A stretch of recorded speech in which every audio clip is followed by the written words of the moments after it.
இங்க போடுற மணி ஆடுது. சிஸ்டர் வாங்க. யார் நீங்க? எமிரேட்ஸ் அவரை கொண்டுட்டு போயிட்டு இருக்கீங்க. இதை சுத்தி வந்தா கல்யாணம் நடக்கும்னு சொன்னாங்க. கல்யாணம் ஆகலையா? இன்னும் இல்லைங்க. நான் ஒரு ஐடியா தட்டா? ரொம்ப சிம்பிள். இப்போ நான் வந்து உங்களுக்கு ப்ரப்போஸ் பண்ணுவேன். இரு பதறாத இரு. நான் வந்து இப்போ உங்களுக்கு ப்ரப்போஸ் பண்ணுவேன். நீங்கள் அதை வந்து அக்செப்ட் பண்ணணும். விளையாட்டுக்கு, உண்மையாலாம் இல்லை. ஓகே, நான் உங்களுக்கு இப்போ ப்ரப்போஸ் பண்ணுவேன், நீங்கள் அதை அக்செப்ட் பண்ணுறீங்க. அவ்வளோதான். சரியா? கை கொடுங்க. ஐ லவ் யூ டூன்னு சொல்லுங்கள். Love you too. இப்போ நான் வந்து உங்களை லவ் பண்ணுறேன், நீங்களும் என்ன லவ் பண்ணிட்டீங்க. ஓகே தானே? ஓகே, இது போதும். போயிட்டு வாங்க, நல்லபடியாக போயிட்டு வாங்க. அடுத்த மாதம் உங்களுக்கு என்கேஜ்மெண்ட்டு, அதுக்கு அடுத்த மாதம் கல்யாணம், 12 மாதம் கழிச்சு பேரு காலம். எப்படி?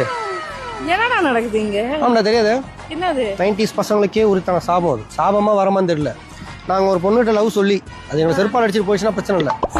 அதுவும் ஒத்துக்கிச்சுன்னு வச்சுக்க, பொய்யால மறுமாசமே அதுக்கு நிச்சயம் பண்ணுறாங்க. ஏன் சத்தியமா?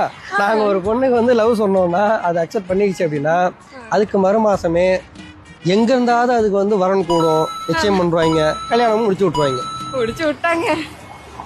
எங்கேயோ ஊர்ல துபாயில இருந்த அவங்க மாமங்காரன், தாய் மாமங்காரன் அன்னைக்குன்னு பார்த்து இறங்குவோம். இன்னைக்கு அக்செப்ட் ஆன மறுநாளே அவங்க தாய் மாமன் துபாயில இருந்து வந்து இறங்குவார். எப்படி நடக்குதோ கல்யாணமும் முடிஞ்சிடும். சும்மா மொட்டை தெரிஞ்சுட்டு இருக்கிறோமோ. இது என்னங்க இது? இப்படி எல்லாம் நடக்குது பண்ணா 90s எடுத்த அவ்வளவு எலும்பு இல்லை. மீச இல்லைன்னா தடவை